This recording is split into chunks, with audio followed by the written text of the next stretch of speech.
This episode of True Crime Movies is going to just concentrate on one movie called Adam. It was put out in 1983, but it focused on the story of Adam Walsh, which occurred in 1981 in Hollywood, Florida. Mrs. Walsh took her son, he was only 6 years old at the time, to see her. She was looking for a lamp that was on sale. And the toy department was right next to it. So he said, can I go, in the toy department while you're looking at the lamp? She goes, yeah. And it was right next to each other, so he knew how to find her. I guess she said 5 minutes passed and she went back to get him. And he had been watching some kids playing video games, and they were all gone when she went back. And she got a little worried. She walked around the toy department, did not find him. Had the store make announcements, not only the Sears store, but also the mall itself. They were making announcements.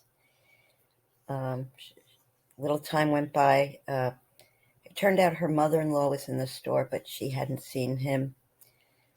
The husband, she called her husband, Mr. Walsh, John Walsh, the John Walsh, to come home from work and, meet her at the mall. And they called the cops, and they were, first of all, the people in the mall and in Sears were going, don't worry, you'll find him, he's just lost, whatever.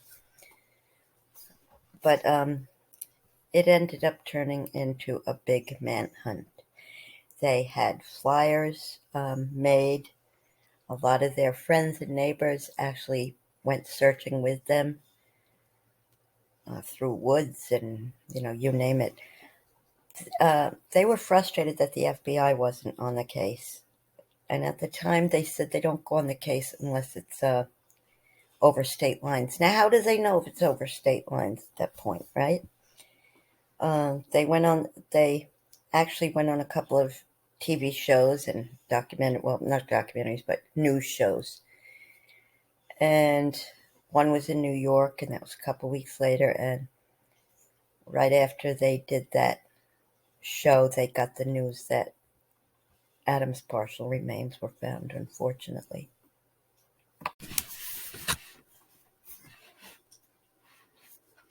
Unfortunately, Adam's head was all they found. They had divers searching. They only found the head, and it was confirmed by getting the child's dental records. He was found in a canal in the dark, about 150 miles away from where they lived. Of course, not surprisingly, the funeral itself was extremely heartbreaking. All the little children from the school had showed up and sang and, did little tributes to Adam. As the police started their investigation, they found out that a bunch of kids, where Adam was watching them play video games, they started fighting over whose turn it was, and a security guard threw them all out of the store into the parking lot. It's believed that Adam was pushed out into the parking lot with the other kids. He was too shy to speak up. Witnesses said they saw a blue van in front of the store.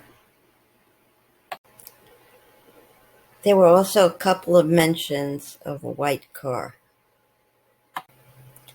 Otis Toole, who was a serial killer, an alleged serial killer, had confessed. He was already in jail for another crime.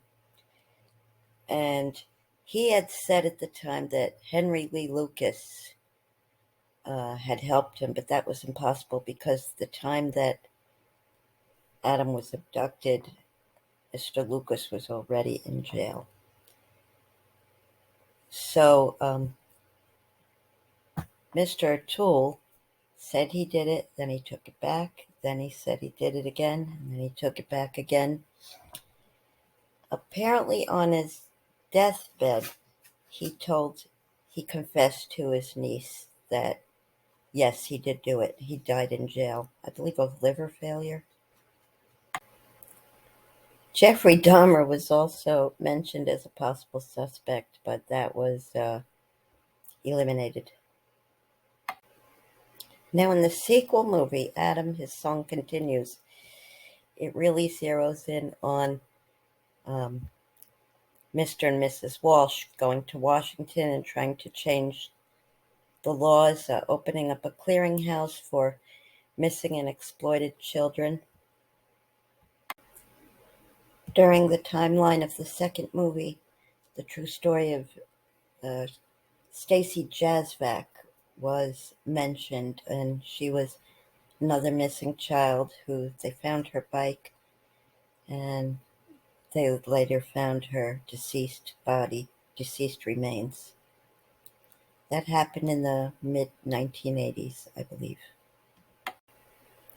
John Walsh went on to have his own show, America's Most Wanted, which it is said is responsible for solving many child abductions.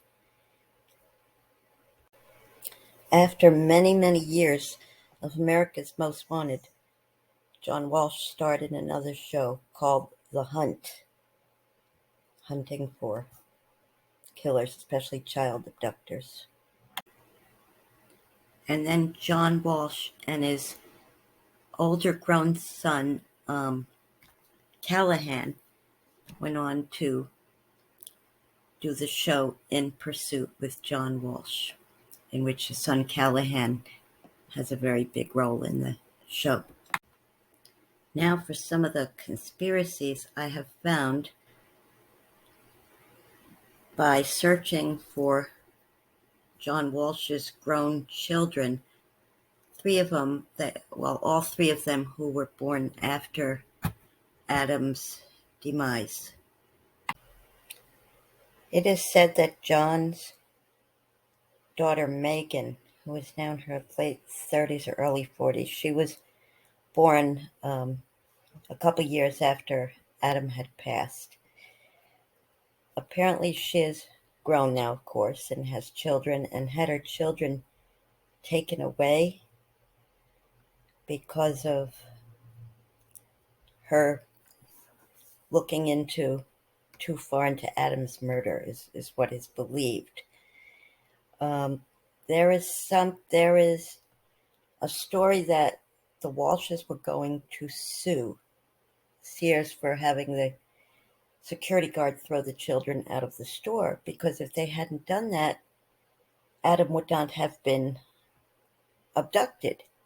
However, Sears said, if you do that, we're going to say what we know about you. Number one, you're both on pot and cocaine.